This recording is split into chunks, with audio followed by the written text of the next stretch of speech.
আশ্রয় দান করবেন। কত প্রকার মানুষের লাশ কবরে পচবে না, এটা জালজালিয়াতি কথা।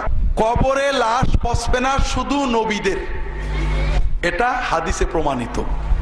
এমনকি শহীদদের লাশ পচবে না, কোরআন হাদিসে এইভাবে নেই।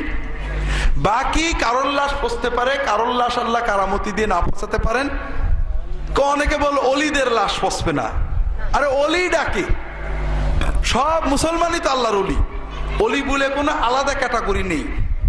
আমাদের ইমাম আবু হানিফা রহমতুল্লাহ আলাইহি বলছেন, তার আকীদা ব্যাখ্যা করে ইমাম তাহাবী বলছেন, আল মুমিনুনা কুল্লুহুম আউলিয়াউর রহমান আকরামুহুম ইনদাল্লাহি আতওয়াহুম ওয়া আতবাউহুম লিল কুরআন। সকল মুমিন মুমিনাই আল্লাহর ওলি, তবে তাদের ভিতরে যে যত বেশি কোরআনের অনুসরণ করে, কোরআনের হুকুম মেনে চলে, সে আল্লাহর যত বড় ওলি। কথা কি বুঝতে পারছেন আপনারা? কাজেই লাশ পচবে না এই জাতীয় যত কথা, জাল কথা, মিথ্যা কথা,